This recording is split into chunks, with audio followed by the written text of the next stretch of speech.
guys, welcome to my channel. In today's video I'll be teaching you how to design a low polygon background, and if you're new to this channel, I would love you to please click the subscription button and also click the bell icon so that you can be the first person to get notified when I post a new video. So let's just hop into it right away. Okay, so when you want to design your low polygon background, you have to first create a template.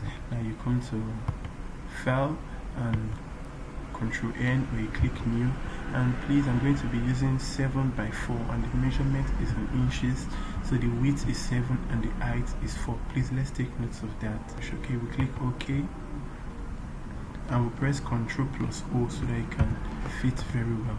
So the next thing you're going to do is that you're going to add a gradient. So you come over to this icon here, you click it, you click your gradient, you come over here, you click.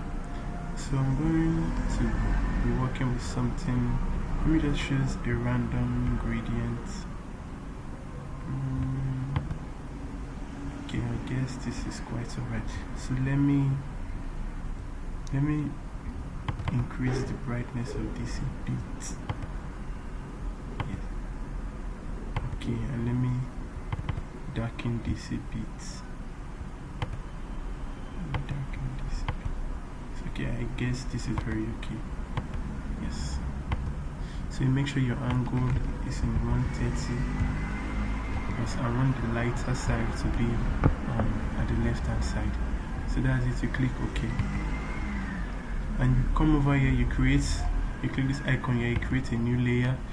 You click your brush, or you press B on your keyboard, and also make sure your brush is in the color field is black. And you're going to make this side a little bit dark with your brush. So let's work on this, something like this. Don't worry about it, it's not that nice, but we're going to reduce the fill now. You come over here, reduce the fill, make sure you're reducing it totally, make sure it's being reduced. Okay, let me reduce that a bit. I'm sure you might not be able to see it now, but even as we're going, you're going to see the reason why it's there. Okay, so you click both layers and you right click, you come to merge layers and you click it, and now they're together. So what next you have to do is you come over here, you click your polygon lasso tool. You click your polygon lasso tool and you're going to draw a triangle kind of shape with your polygon lasso tool. So let's come up with something like this.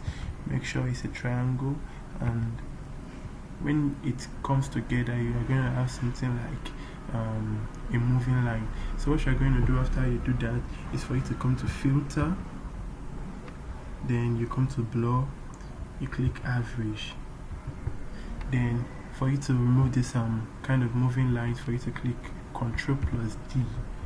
So that's it. I'm sure you might be seeing the difference now.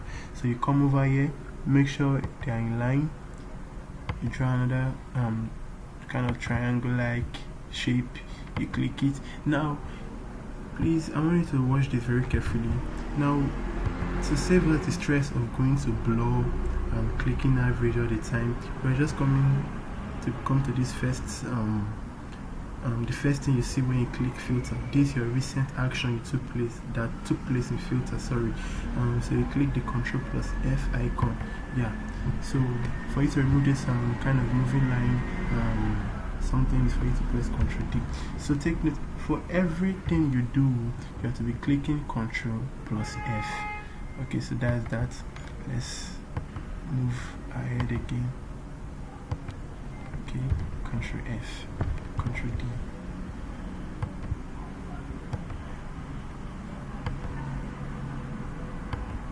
Ctrl+F, Ctrl+D.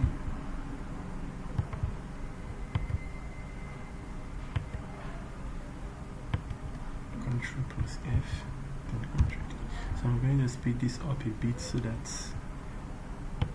to save us time.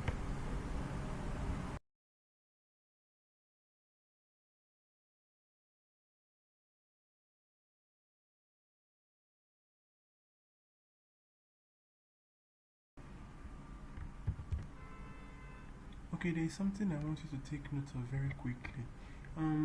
Maybe when you are drawing your triangle with a polygon lasso to something like this, and you maybe by mistake you click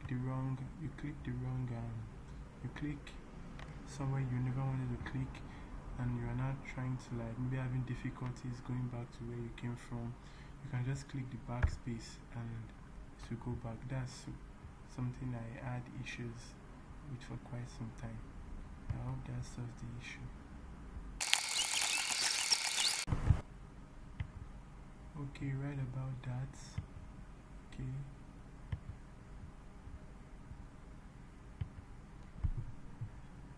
Ctrl plus F, then Ctrl D. Okay, so this is how you design a low polygon background. Please don't forget to click the subscription button and also click the bell icon so you can get notified when I post a new video. Thank you very much. Thanks for watching, and I'll see you in the next video.